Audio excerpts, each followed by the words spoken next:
Olá pessoal, vamos começar hoje falar sobre o capítulo 4, né, que o Quiné, ele denominou Capital e Libido.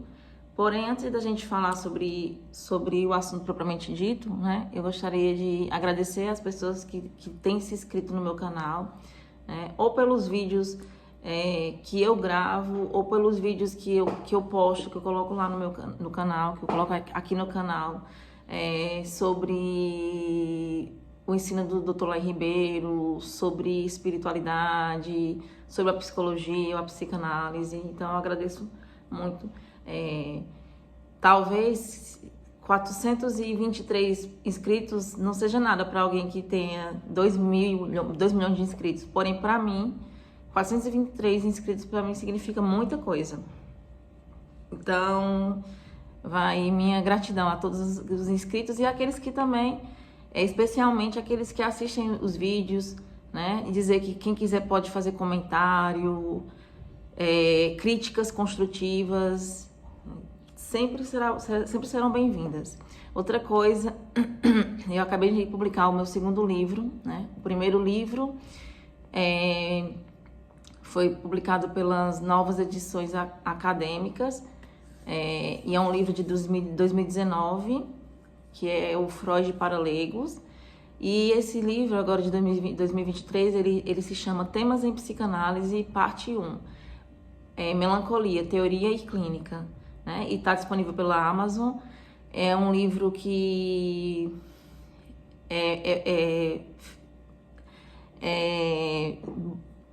financeiramente o investimento não é tão alto, né?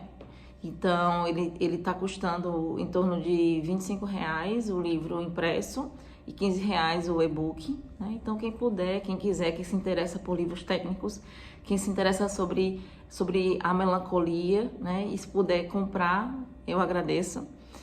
Mas vamos lá, vamos começar agora a falar sobre o resumo do capítulo 4, né? Capital e Libido. Então, no início do capítulo, ele já começa falando sobre um filme, sobre um livro, uma tese ou é uma dissertação, que agora não me lembro, de uma autora que fala sobre a Mary Monroe, né? Não sei se é assim que pronuncia, porém estou pronunciando dessa maneira, que tem um filme dela que se chama Capital da Libido, né? E aí ela falando sobre como as mulheres, né, hollywoodianas, elas têm essa relação, como é essa relação da mulher hollywoodiana com o desenvolvimento do capital, né? Enfim. Porém, ele se debruça mesmo, ele começa o capítulo, ele inicia sinalizando que a grande disseminação da psicanálise ocorreu através dos Estados Unidos, né? Com foco no fortalecimento do ego e sua adaptação à realidade, em detrimento das formações do inconsciente, dos seus enigmas e das suas decifrações. Por isso que ele fala muito sobre... Ele inicia falando sobre a atriz Mary Monroe, né? Justamente para sinalizar que teve um boom da psicanálise nos Estados Unidos. A psicanálise ficou muito conhecida, foi muito divulgada a partir do momento que ela começou a ser usada, né, em solo norte-americano, porém com essa ênfase no fortalecimento do ego e na sua adaptação à realidade. Mas aí Lacan, ele vai dizer que o famigerado time is money, né, norte-americano, né, neoliberal, digamos assim, não se sustenta, né? Então, o time is money e a psicanálise e uma sessão analítica não se sustenta, é totalmente diferente. Então, o Quiné vai fazer uma breve explicação do que é libido em Freud, nesse início do capítulo, né? Mostrando que a libido é uma energia não quantificável das pulsões, ou seja, ela é uma energia dinâmica e vital da pulsão sexual. Lembrando que pulsão aqui, ele faz uma diferenciação, que existe a pulsão enquanto significante e a pulsão enquanto libido, né? A pulsão enquanto significante, ela é representativo da pulsão, é um representante representativo da pulsão. Existe uma representação. E a pulsão enquanto libido, ela é uma grandeza quantitativa e sem representação no inconsciente. Então, enquanto a pulsão enquanto significante, nessa sua vertente significante, existe uma representação da pulsão, né? E aí toda essa questão do ciframento, do deciframento, a pulsão enquanto libido, ela é uma grandeza quantificável sem representação, né? No inconsciente do sujeito. Então, a libido é o que se apreende em sua manifestação dinâmica, através de suas vicissitudes, nas satisfações parciais, nos sonhos, nos sintomas, na sublimação, ou através da satisfação sexual direta, na satisfação sexual propriamente dita. Ou seja, né, ele está querendo dizer aqui que essa libido, como ela não tem uma representação no inconsciente, a gente só consegue captá-la, a gente só consegue identificá-la a partir desses representantes, né? Que é de satisfações parciais, que seria realmente o sonho, né? Por isso que o sonho, ele no setting analítico, ele é importante, né? Por isso que muitas vezes o sonho, ele fala muito desse processo da própria análise do sujeito, né? A partir dos sintomas também, que são representações, são satisfações parciais, né? São conciliações, a gente pega lá a tópica freudiana, a primeira tópica, não, a primeira não, desculpa, a segunda tópica, ego, id e superego, eu, isso e supereu, né? Que a gente também pode falar assim. O sintoma seria uma conciliação entre instâncias psíquicas. No caso, né, da neurose, seria uma conciliação entre ego ou eu e o id ou isso, né? Aí ele vai falando que o gozo é o termo usado por Lacan para abranger o conceito de libido e de satisfação, que, no caso, estes não tendo representação no inconsciente, né? Então, ele vai, para Lacan resolve essa questão dessa libido, que não tem representação, assim, no inconsciente, cunhando o conceito de gozo, né? Que seria justamente a junção entre libido e satisfação, né? Que não representáveis no inconsciente do sujeito. Os significantes dessa pulsão são atualizados na transferência através da demanda de amor que o analisante investe, direciona ao analista, né? Então, tanto da demanda de amor, quanto da demanda de interpretação, quanto pelo dinheiro que ele investe, que ele paga para poder fazer uma análise, né? Então, esse significante da pulsão, né, no caso aqui atualizado na transferência, como demanda de amor, demanda de interpretação e o dinheiro que o paciente investe, isso é algo muito, muito importante que aparece e que tem que emergir, vai aparecer durante a análise, né? Tudo isso aqui ele está explicando, ele vai falando para poder focar na questão do dinheiro enquanto representante, né? Enquanto capital da libido, né? Então, ele coloca na página 76 assim, ó: a pulsão sexual tem, portanto, dois aspectos: sua representação inconsciente e sua manifestação dinâmica, ou seja, a libido, que Freud, indo contra Jung, sempre considerou em sua natureza sexual, né? Então, a pulsão sexual, ela vai ter esses dois representantes, que é tanto a representação inconsciente, né? Ou seja, a sua não representação inconsciente, né? E a sua manifestação dinâmica, que aparece como libido, né? Nem tudo, porém, da pulsão é relacionado ao significante. E sim, pode se relacionar ao objeto causa de desejo, que é uma coisa que a gente já falou no capítulo anterior, né? Pode se relacionar ao objeto A, né? Lembrando que, nesse sentido, nem tudo é significante. né? Nem tudo é passível de ser decifrado. Tem coisas, tem questões que estão fora do significante, que são as questões relacionadas ao objeto pequeno a, o objeto A, causa de desejo, né? Então, nem tudo da pulsão é relacionado ao significante. E sim, pode se relacionar ao objeto causa de desejo para onde se dirige a pulsão, sem atingi-lo, no entanto. Então, esse objeto A, enquanto a gente vai buscando, a gente vai tentando se aproximar dele, mais ele vai se distanciando, né? A gente não consegue atingi-lo. E aí se coloca toda aquela questão da análise terminável e interminável, né? Porque existe aspectos de uma análise que não são passíveis de significantização, né?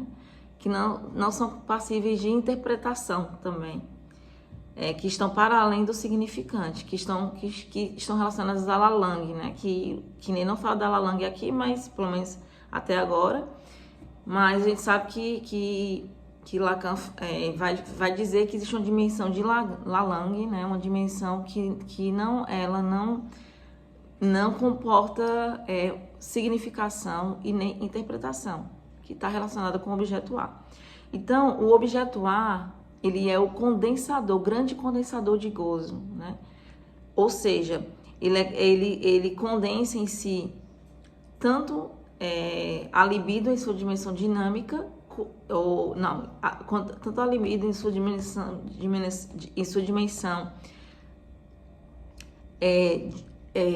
dinâmica, né, no caso como representação, como a sua dimensão de satisfação, né, no caso de representação inconsciente.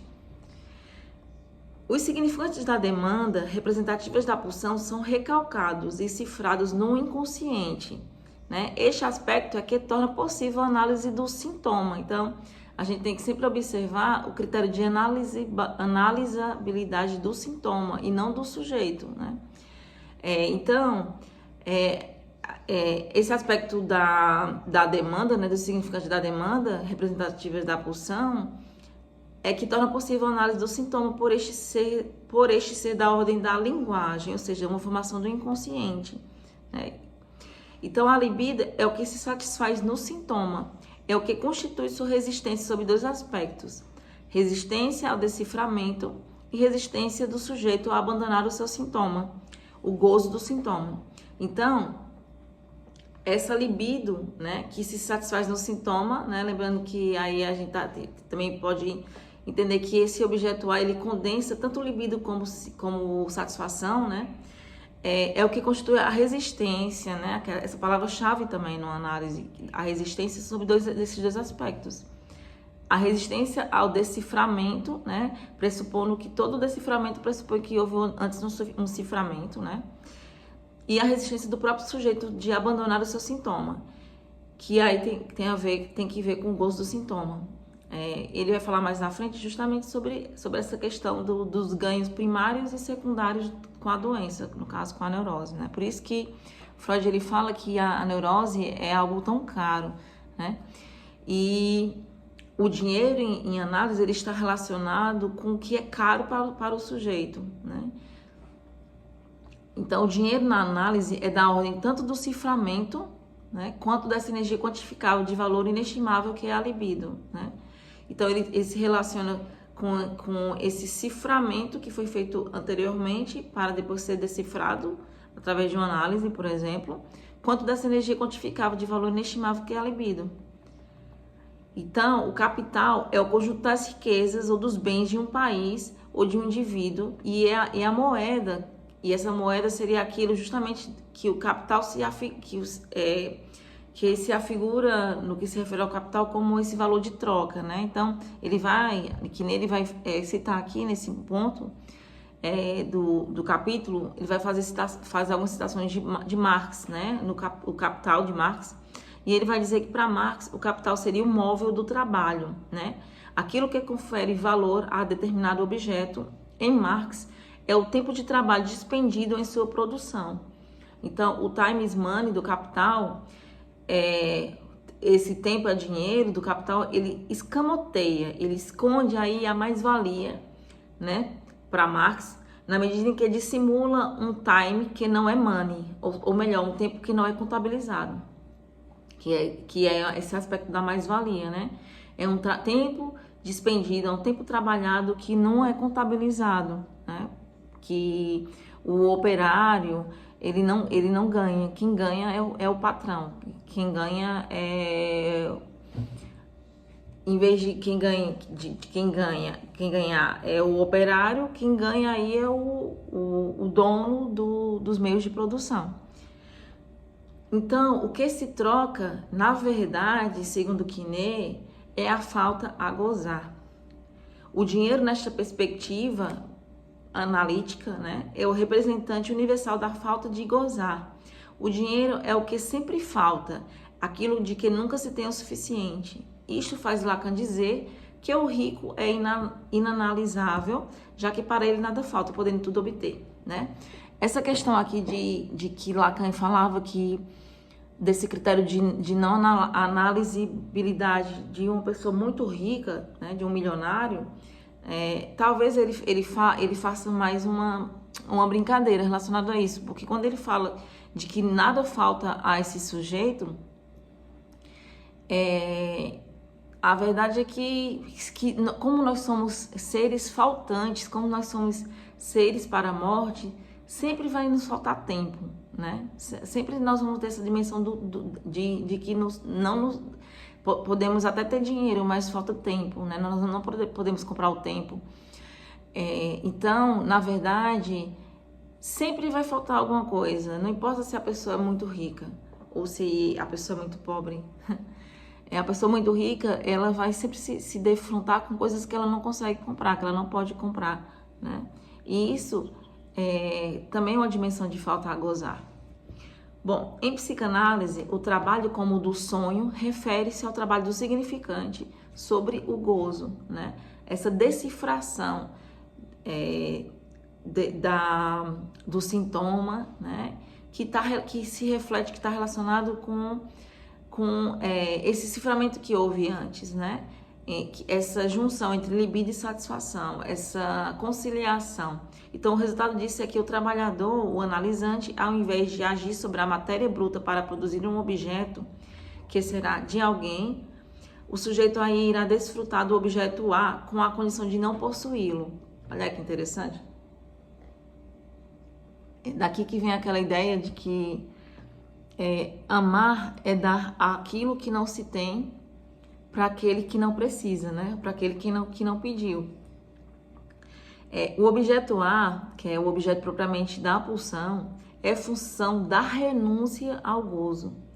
Ao tomarmos como modelo o trabalhador e a dialética do senhor e do escravo, é o que ele fala, né? O objeto A é função da renúncia ao gozo, sob o efeito não da ordem do patrão, mas da ordem do discurso. Então, aqui ele tá trazendo também essa ideia hegeliana, né, do senhor e do escravo, para mostrar que, pelo menos, quando em matéria de psicanálise, esse objeto A, que é aquilo que cai, né, que é aquilo que é uma conciliação, né, também, de alguma maneira, reflete a nossa renúncia a esse gozo mortífero, né? Então, o objeto A é a incidência do significante sobre o gozo, né? Cuja fórmula, traçada por Jacques Alain Millet, é a seguinte. Aí ele coloca lá, né? A maiúsculo, que aí o A se refere a esse grande outro, né? A gente pode até falar que seria a mãe, por exemplo, sobre J maiúsculo, que seria aí, que seria o gozo, né? Que vai incidir sobre A pequeno, que é o objeto pequeno A, né? Então, por isso que o objeto A é a incidência do significante sobre o gozo do sujeito. É por isso que o desejo, ele é contrário ao gozo. É por isso que uma análise vai fazer emergir o sujeito do desejo, né? É por isso que a análise, é por isso que falar faz com que a gente esteja do lado da lei, e que o silêncio esteja do lado da morte, né? Do gozo, né? Mortífero, do superior. Então, a metaforização do gozo tem como produto um resto que é o objeto A, né? O trabalho de ciframento do gozo pelo significante contém uma mais-valia não contabilizada. O objeto A, dito o objeto mais de gozar, esse não é contabilizado. A análise, além de seu trabalho de deciframento, deve levar este processo de deciframento até as últimas consequências, ou seja, tudo dizer até não se poder mais, né? 2 ditos da experiência psicanalítica sobre um resto impossível de ser cifrado.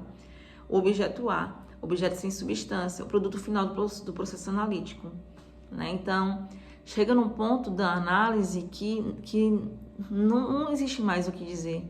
Tudo já foi dito, né? E aí é o momento de você muitas vezes, dar uma pausa da análise, né? Aqui, Quinet faz uma análise dos 4 discursos, né, na página 79, onde um agente, baseado numa verdade, age sobre um alguém para se obter uma produção. Na verdade, aqui, ele vai fazer uma análise, não dos 4 discursos, ele vai fazer uma análise do discurso do mestre e do discurso do analista. É exatamente isso, né? Então, ó, que é um conceito interessante da psicanálise lacaniana, né? Que não é de Freud, quando ele vai falar desses discursos, né? E aí ele vai falar que existe um agente, né? E abaixo desse agente existe uma verdade, ele está baseado numa verdade, e ele vai agir sobre um outro, né? Para se obter uma produção, né? Que aí é bem típico do discurso do mestre, né? S1 é o significante mestre, que está baseado no sujeito dividido, né? Baseado na verdade do sujeito dividido, incide sobre o saber, o S2, para gerar uma produção, que é o objeto pequeno a. Lacan, então, assemelha este discurso, o discurso do mestre, ao discurso do próprio inconsciente. Este que é um trabalhador ideal, trabalhador full time, né? Em tempo integral, trabalhador ideal para o capitalismo na medida em que não pensa, não julga, não calcula, só trabalha.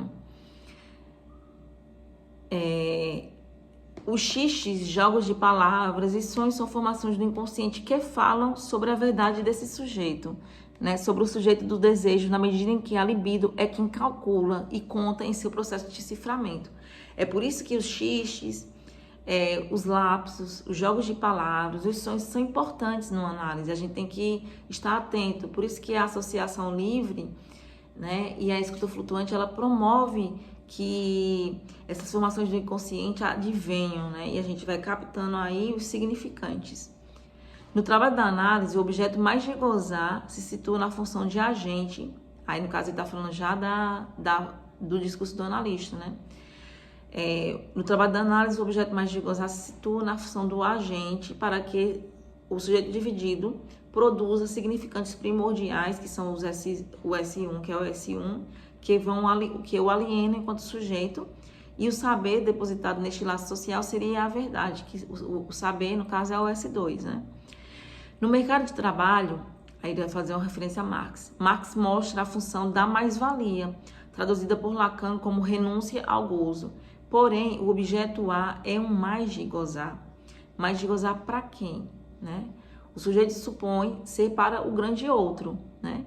E de uma certa forma o é. Ou seja, esse objeto A, objeto da pulsão, é sempre um objeto do outro, do grande outro, na medida em que o sujeito o supõe ser do grande outro. O processo da análise, então, pretende, dessa maneira, levar o sujeito a saber que esse grande outro tampouco detém o objeto que lhe escapa, pois esse grande outro ele é furado. Não é possível, por isso que a gente falava na outra aula, que não é possível você tamponar completamente sua angústia, né? Não é possível que essas grandes figuras de autoridade elas se mantenham depois que você faz um processo de análise. Alguma coisa cai, né? E aí, por isso que a gente fala do objeto A. Então, o dinheiro em análise, ele pode representar esse ciframento do gozo, né? Quinet, ele comenta sobre o texto de Freud, o início do tratamento, quando Freud menciona a necessidade de um analista ganhar a vida. Então, falando especificamente agora sobre o dinheiro em análise, ele fala sobre esse texto de Freud, no início do tratamento, dizendo que Freud, ele fala que, primeiro de tudo, o analista precisa ganhar a vida, né, cobrando o valor da sessão. E que é importante saber que uma análise, né, e até a gente pode até estender para a psicoterapia, não é uma conversa, não é um diálogo, né? Existem ganhos aí, existem perdas. A gente ganha, mas a gente também perde, né? E não é uma conversa entre amigos. Então, assim, é preciso que se cobre, mas também o fato de o dinheiro ter, além de tudo, para o sujeito existe uma dimensão libidinal no dinheiro, né? E você cobrar a sessão, um valor por aquela sessão, vai mover, vai fazer surgir, emergir esse sujeito de desejo. Ao falar sobre o dinheiro, Freud distinguiria, que segundo Quinet, aqui, a necessidade do poder e a dimensão sexual.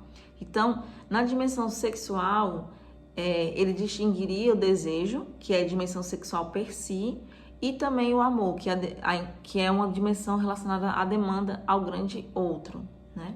Então, é importante entender isso, que o dinheiro na análise, ele faz mover, faz mobilizar, faz emergir, demonstra tanto questões relacionadas a essa necessidade do poder, quanto relacionadas a essa dimensão sexual. E na dimensão sexual existiria tanto o desejo quanto o amor, né? Então, que nem desdobra essas questões aqui que a gente falou, né, sobre essa dimensão do poder e do desejo, e da dimensão sexual na análise, falando sobre, ele desdobra em cinco questões, né? A primeira questão é o primeiro viver, né? Então, primeiro surge uma necessidade, né, no caso aí, o desejo, quando a gente nasce, nós não somos seres de desejo, nós somos seres de pura necessidade, né? Com o tempo, com o passar do tempo, a criança, a criança mama porque ela tem fome, mas com o passar do tempo, quem é mãe, quem já observou mulheres amamentando seus filhos, seus bebês, é passível de perceber que no início a criança mama por necessidade, por fome, mas depois a criança vai surgindo aí nessa necessidade, a dimensão do desejo. Então, muitas vezes a criança mama não é porque ela está com fome, é para tamponar uma angústia inenarrável, né? E também tem uma questão relacionada com essa zona erógena, que é a zona erógena, que é a zona da boca, né? Que é a zona oral, no desenvolvimento da criança, né? Então, muitas vezes a criança, o bebê, com o passar do tempo, ela não mama porque tem fome, mama porque surge aí uma dimensão de desejo. E aí na análise também, né? Então, o analista, ele é uma coisa interessante que o Lacan fala, que a oferta cria a demanda, né? E então o analista ele oferta ali seus serviços, né? Porque primeiro existe o viver, ele precisa ganhar a vida, mas existe também uma dimensão de relacionada com essa dimensão sexual, que o dinheiro aí ele denota, tanto em sua faceta de desejo como na sua faceta de amor, né? E aí a gente pode falar das transferências, né? Existe uma transferência negativa, existe uma transferência positiva, né? Então, o segundo aspecto é que o dinheiro pode ser um signo de alguma coisa, né? Então, ele tampona a falta a ter, mascarando a castração, né? Então, o dinheiro, ele faz, quando a gente fala que ele tampona a falta a ter, é porque o sujeito, ele se aliena nessa ideia de que ele pode pagar, né? Então, momentaneamente, o dinheiro ele faz ele cobre um pouco essa nossa angústia, né? Nossa angústia de seres para a morte, né? Mascarando essa castração. Só que a análise, de alguma maneira, ela vai destampar, essa alienação, essa ilusão do sujeito, mostrando que existe uma castração que o sujeito precisa lidar com ela. Então, o terceiro aspecto é porque o dinheiro pode ser um sinal de amor, né? Então, o dinheiro, a forma como o analisante, ele paga a sessão, a forma, se ele atrasa, se ele quer pagar mais, se ele paga antes do dia da sessão, se ele falta e paga sem que o analista peça, tudo isso são questões que a gente tem que observar.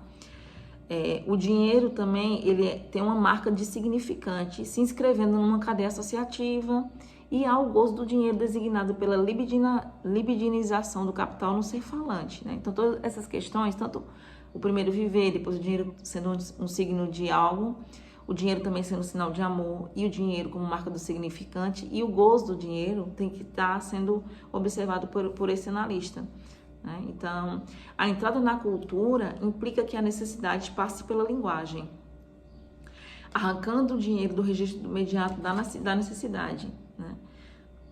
Então, é por isso que nem todo mundo tem demanda de análise, é por isso que nem todo mundo suporta o investimento, né, até financeiro, de uma análise. A própria noção de dinheiro já denota a troca de objetos e bens marcados pela simbolização. O dinheiro aí só existe em função da linguagem. Então, é por isso que nós não estamos sobre a ordem, sobre a égide da pura necessidade, né? E sim da linguagem. Por isso que o dinheiro, existe essa questão, cobrar ou não cobrar, né? E aí, o dinheiro, muitas vezes, é tanto que a própria François Doutor, quando ela atendia crianças, ela não cobrava, ela trabalhava em instituições, né? Então ela não cobrava, não tinha um valor fixo que o paciente pagava a ela. Porém, ela fazia a criança pagá-la como? Ela solicitava da criança trazer alguma coisa, algo, né? Que teria um valor de troca aí e que teria um valor de dinheiro, né? Para essa criança. Por exemplo, uma pedrinha que a criança colhesse no meio da rua, né? Ou uma moedinha que a criança tivesse em casa, né? Que seria uma forma de pagamento. O dinheiro vinculado ao desejo entra em circulação marcado pela falta. Encontramos, então, com efeito, o dinheiro fazendo parte da série de equivalências simbólicas depreendida por Freud dentro dos objetos que caem: seio, pênis, excremento, dinheiro, criança, presente, etc. Objetos marcados pela castração e, portanto, suscetíveis de entrar nessa série fálica. O dinheiro, então, é da ordem pulsional e permite o ciframento do gozo. Portanto, como faltante, ou seja, como substituto do objeto que representa a falta, isto é, a castração, que é menos fi, né? O dinheiro entra na série dos objetos destacados do corpo: seio, fezes, pênis, dinheiro. Esta seria uma vertente metafórica. O dinheiro metaforiza a falta implicada no desejo. Também existe uma vertente metonímica, ou seja, enquanto metonímia do capital, desejo sempre de outra coisa. Então o dinheiro ele tem tanto uma dimensão metafórica como uma dimensão metonímica, né? Metafórica no sentido de que a falta está implicada no desejo, né? E metonímica porque o capital ele sempre sinaliza um desejo, mas sempre de outra coisa. Os objetos de consumo, então, aparecem como substitutos imaginários do objeto A, do objeto pequeno a. O gesto do analista de cobrar mostra que ele não está ali de graça e que não está interessado em fazer do analisante um objeto de seu gozo, de suas pesquisas, objeto de sua experiência clínica para, por exemplo, ingressar como membro em uma sociedade psicanalítica, fazer sucesso nas jornadas clínicas, etc. Esse pagar mostra que algo do desejo do analista é também amoedável pelo dinheiro e que a análise está colocada dentro de um laço social, né? Mas que não é um laço social de amizade, né? O analista ele não é seu amigo. O dinheiro na análise tem uma dimensão de paragozo, né? É por isso que o dinheiro em análise está relacionado com a emergência do sujeito desejante. As questões relacionadas ao tema do dinheiro e do sexo sempre dividiram e sempre dividirão o sujeito, né? E o colocam em posição de bipartição. Então, Freud, ele diz ainda nesse texto de O Início do Tratamento, né, que nos faz lembrar que o analista, portanto, está determinado desde o princípio a não concordar com esta atitude relacionada tanto ao sexo quanto ao dinheiro, né? A atitude que ele fala aqui é uma atitude de mascaramento, uma atitude de vergonha relacionada a esses temas tabus, né? No análise, o sujeito ele precisa falar sobre esses temas tabus. Ele precisa falar sobre essas coisas que o fazem sofrer, essas coisas que são até muitas vezes difíceis de serem ditas, né? E que a passagem do face to face para o divã pode ajudar a que o paciente consiga nomear mais facilmente sobre essas questões plenas de sentido, sobre sexo, sobre morte, né? Questões relacionadas com o real também, né? Então, o analista, portanto, está determinado desde o princípio a não concordar com esta atitude, mas em seus negócios com os pacientes, ele deve tratar de assuntos de dinheiro com a mesma franqueza natural com que deseja educá-los nas questões relativas à vida sexual. Demonstra-lhes que ele próprio rejeitou uma falsa vergonha sobre esses assuntos ao dizer-lhes voluntariamente o preço com que avalia o seu tempo. Contra o pudor, segundo Quinet, Freud indica rejeitar a falsa vergonha e contra a hipocrisia demonstra que você deve ter franqueza. Nada é mais caro,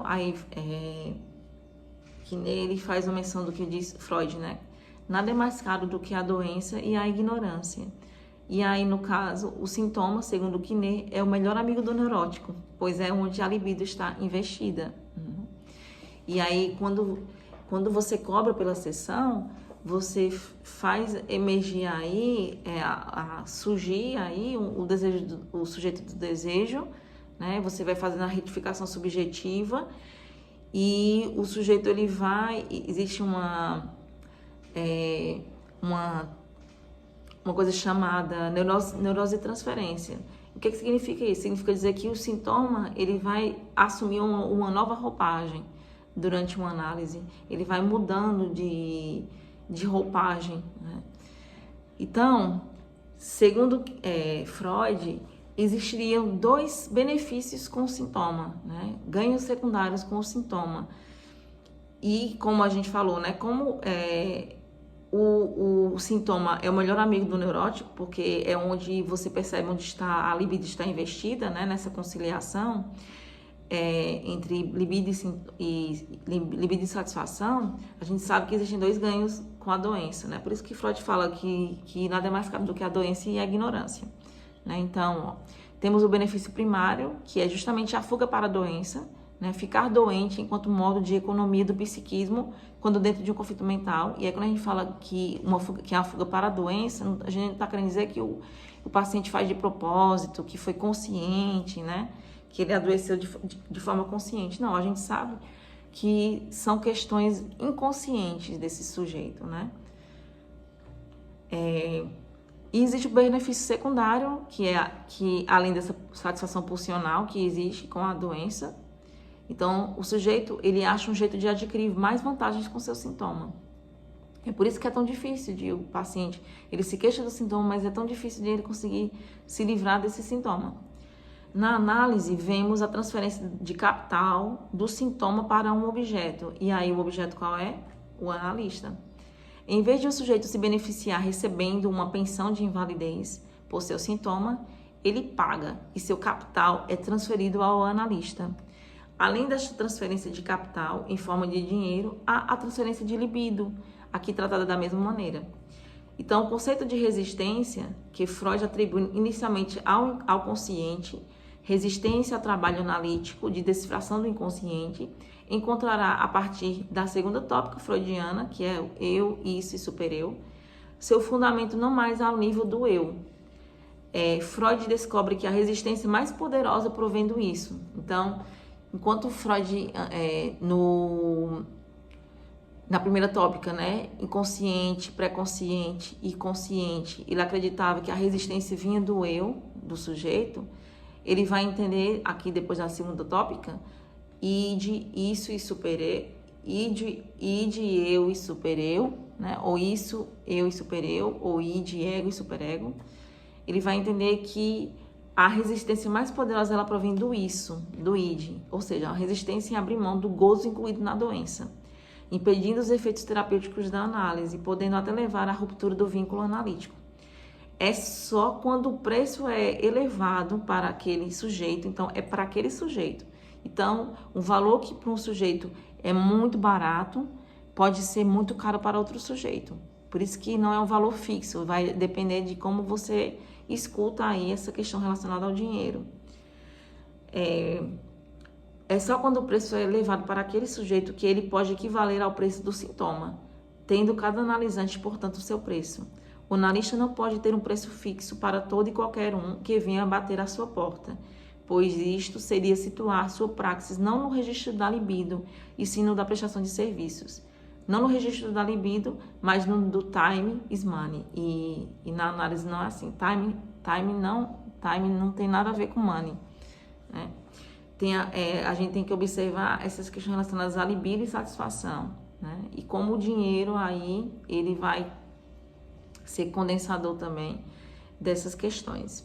A transferência em análise, além de ser transferência de significante, como explicita em seu algoritmo formalizado por Lacan, o algoritmo dele, é transferência do capital da libido. O analisante paga com o dinheiro e paga à vista ao analista o preço devido por tê-lo constituído como cofre precioso de seus males e bens.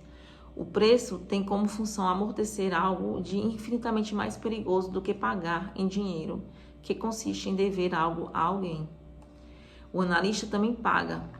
É importante a gente lembrar disso, que não é só o analisante que paga. O analista paga sim. E paga caro, nos diz Lacan, em A Direção da Cura e os Princípios de seu Poder. Ele paga nos 3 registros, o analista, no simbólico, imaginário e real. Ele paga com sua palavra, que é a interpretação. No registro do imaginário, ele paga com a sua pessoa, prestando-se aos fenômenos decorrentes da transferência, apagando-se como eu, e ele paga a nível do real, com seu ser, em seu ato, anulando-se como sujeito no faz de conta de ser o objeto A para o sujeito.